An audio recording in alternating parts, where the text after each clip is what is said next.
"You have put me beside the companion again," said the Duke of Rookwood low, bending to his aunt's ear before the dinner gong. "The whole table of eligible beauties you collected at such expense, and you seat me beside Miss Polke." "Did I?" said the dowager, all innocence, smoothing her black silk. "How careless of me. Do sit, Lysander. You are blocking the soup." He sat. He always sat, for one did not argue with the Dowager Duchess of Rookwood in her own borrowed dining room before 24 guests. One merely endured her, as one endured weather. And there, on his right, exactly where she had been placed the night before and the night before that, was Araminta Polke, companion to old Lady Fruin, dressed in the same grey gown she had worn since the house party began, her gloves mended at one finger, her eyes fixed with great concentration on the arrangement of her cutlery, as though she would rather be anywhere on earth than seated beside the most sought-after bachelor in 3 counties. The Duke of Rookwood knew precisely what his aunt was about. He had come to the country to escape exactly this: the mothers, the daughters, the endless soft siege of a man with 30,000 a year and no wife. His aunt had promised him a quiet fortnight's shooting. Instead, she had filled her friend's house with marriageable young women, and then, with the straightest of faces, kept seating beside him the one woman at the table no mother in England would have put forward, a poor relation, a paid companion, a nobody. He found, against all expectation, that he was grateful. "Miss Polke," he said, "we meet again. My aunt's seating chart appears to have a defect." "It does, Your Grace," Araminta agreed gravely, and at last looked up. Her eyes, he noticed, were a clear and steady hazel, and there was something at the corner of her mouth that was not quite a smile but knew where one was kept. "I have tried to mention it to her. She says the placards must have got muddled in the draught." "There is no draught." "There is never any draught, Your Grace, on the nights I am seated beside you. It is a most particular draught. It troubles no one else." He surprised himself by laughing, a short real laugh, the first the house party had got out of him, and down the table the Dowager Duchess did not look up from her soup, though the corner of her own mouth twitched in a manner her great-nephew would have found highly suspicious had he troubled to look. He did not look, he was occupied. For here was the thing he had not expected, the thing his cunning old aunt had perhaps expected all along. Araminta Polke was the only person at that interminable table who did not want anything from him. The Booties wanted a coronet. Their mothers wanted a settlement. The gentleman wanted his interest or his horses or his ear for some scheme. And Miss Polke, who had nothing and could hope for nothing, wanted only to get decently through dinner without dropping a fork. And so she spoke to him as one human creature to another, plainly, dryly. With a quick, clear mind she made no attempt to dim, and the Duke of Rookwood, who had been bored for the better part of a decade, found himself leaning toward her over the soup like a man toward a fire. "You think the placards muddled," he said. "I think my aunt a schemer."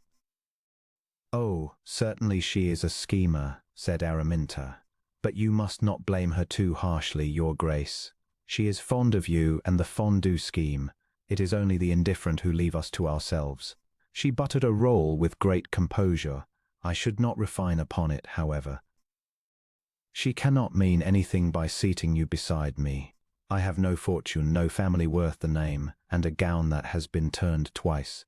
I am the safest woman in this room, the one woman your aunt may be quite sure you will never look at. That is very likely why she does it. To give you a rest from being hunted." The Duke of Rookwood looked at her then, really looked at the turned grey gown and the mended glove, and the clearer unbothered eyes, and felt the floor of his certainty shift very slightly beneath him. "And if I did look?" he said. Araminta Polke set down her roll. For just a moment the dryness left her, and something more guarded moved behind the steady hazel. The look of a woman who had long ago decided not to want things she could not have, and did not thank him for unsettling the arrangement. "Then I should think you very unkind, Your Grace," she said quietly, "to amuse yourself with the only woman here who cannot afford to be amused.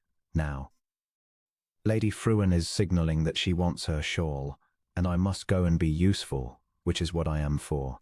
And she rose and went and left him with his soup and the dawning, disagreeable suspicion that he had behaved like every other careless great man she had ever served. He thought about her all the next day, which annoyed him. He told himself it was nothing, the idle interest of a jaded man in a novelty, and to prove it he resolved to pay her no particular attention at all. He kept the resolution precisely until the soup, when he found himself watching her across the candlelight as she sat among the great folk, neither cowed by them nor reaching for them, doing the small invisible work of a companion, passing Lady Fruin her drops, retrieving a dropped fan with a quiet word, deflecting a sharp old dowager's rudeness with a gentleness that left the dowager somehow ashamed without ever knowing why. No one at that table thanked her. No one looked at her. She was furniture to them, useful and unseen, and she bore it with a dignity so complete that it was not endurance at all, but a kind of sovereignty, and the Duke of Rookwood, watching, found that he could look at nothing else. That night a young buck of the party, deep in his wine, made some loud careless jest about the companion in the turned gown, and the table tittered, and Araminta Polke only lowered her eyes and went on with her dinner as though she had not heard. But the Duke of Rookwood had heard. He set down his glass and remarked, into the laughter, in a voice of perfect ducal frost, that he had found Miss Polke's conversation the most rewarding at the table this fortnight, and that he pitied any man too dull to discover the same. The laughter died. The young buck went scarlet. And Araminta lifted her startled hazel eyes to his across the candles, and for one unguarded instant the careful companion was gone, and only the woman remained, looking at him as though no one in a very long while had stood between her and a cruelty. His aunt, at the head of the table, said nothing whatever, and smiled into her wine.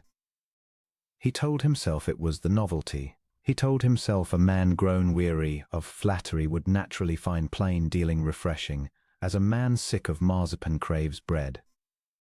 But when the dinner gong rang the following evening and he came down and found, of course, Miss Polke seated at his right hand in her grey gown, the draught having struck again, he felt something leap in him that had nothing whatever to do with bread. Miss Polke. Your Grace. She did not quite meet his eye. I asked your aunt to move me. She was unaccountably deaf. I asked her not to, said the Duke of Rookwood. That brought her head up. I have been a fool, he went on, low, under the clatter of the table, for once not caring who watched the Duke of Rookwood lean toward a paid companion. You said I should be unkind to amuse myself with you. You were right, and I am ashamed. So I shall not amuse myself. I shall be entirely in earnest, which I have not been with a living soul in 10 years, and you may make of it what you will. He paused. I find I do not want a rest from being hunted, Miss Polke. I find I want to stop running. I had not known the difference until a poor relation in a turned gown declined to flatter me over the soup. Araminta Polke had gone very still. Your Grace, she said, and her voice was not quite steady, you must not. People will hear. They will say cruel things of me chiefly. A companion who sets her cap at a duke is the lowest creature in any drawing-room, and I have only my good name, and it is the single thing I own outright. Then I shall give them nothing cruel to say, he answered, for I shall not flirt, nor whisper, nor lean. He sat back, deliberately, putting a foot of polished mahogany between them, and spoke at an ordinary, audible, perfectly proper distance. I shall court you, Miss Polke, in the daylight, before my aunt and Lady Fruin and the whole gossiping pack of them, plainly and honourably, as a man courts a woman he means to marry. There is nothing cruel in that. There is nothing they can make small of. Let them say the Duke of Rookwood lost his heart at his aunt's dinner table. It is only the truth, and I find I do not mind it in the least. Down the table, at last, the Dowager Duchess of Rookwood looked up from her plate. She caught her great-nephew's eye, and she caught the white-faced wonder on the face of the companion beside him, and she permitted herself, very slightly, the smile she had been saving all fortnight. Lysander, she called sweetly down the length of the candlelit table, silver and porcelain gleaming between them, a painted fan idol at her wrist. Do stop muttering at poor Miss Polke and let her eat. Though I confess, and here her old eyes twinkled, wicked and fond, I cannot think how the placards keep getting so muddled. It is almost as if Providence has a hand in it. It is not Providence, aunt, said the Duke of Rookwood, and we both know it, but I shall forgive you the scheming, for I think it the only truly kind thing anyone has done me in a decade. He turned back to Araminta, and his voice gentled. She saw what I was too proud and too tired to see. She kept setting the right woman beside me until I had the wit to notice. I am very slow, Miss Polke. You will have to be patient with me. But I should like the chance to be patient with, if you will allow it, for 40 years or so, in the daylight, before everyone, with nothing hidden and nothing to be ashamed of. Araminta Polke looked from the Duke to the twinkling old dowager and back again, and the careful armour she had worn for years, the dryness, the not wanting, the safety of the woman no one looked at, cracked clean across, and what came through it was not a companion's composure at all, but a young woman's whole, unguarded heart. I have been seated beside you 4 nights running, she said, and a laugh broke through the brightness in her eyes, and told myself each one that it meant nothing, because nothing was the only thing it could safely mean. And now you say, in front of everyone, she pressed her mended glove briefly to her lips, gathering herself, Your Grace, Lysander, if you are in earnest, if you truly mean to do this thing in the daylight where no one can call it shameful. I am in earnest. I have never been more so. Then yes, said Araminta Polke. Then yes, and I shall be very glad to be patient with you for 40 years, and I shall never once let you forget that it was your aunt who managed the whole of it over the soup. The Dowager Duchess of Rookwood raised her wineglass an inch, to no one in particular, and drank.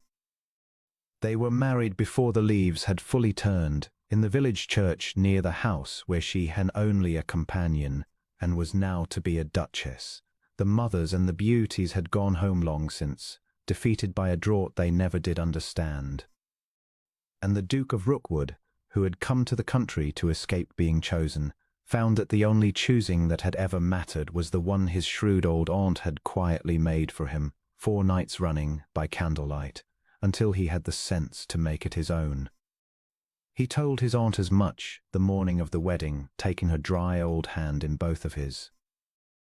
You knew, he said. From the first placard you knew. Of course I knew, said the Dowager Duchess of Rookwood, patting his cheek as she had when he was a boy. I have buried a husband and watched a great many marriages, Lysander, and I will tell you the whole secret of the business, for it is short. The right woman is almost never the one they push at you. She is the one already in the room, asking you for nothing, whom you have not the wit to see. Her eyes were bright. I only kept seating her where you could not help but look. The looking, my dear, you managed entirely on your own. And a very great deal better, in the end, than I had any right to hope. He kissed her hand, and went to be married, and was, to the end of a long and astonished life, exactly as happy as his aunt had always known the overlooked Miss Polke would make him.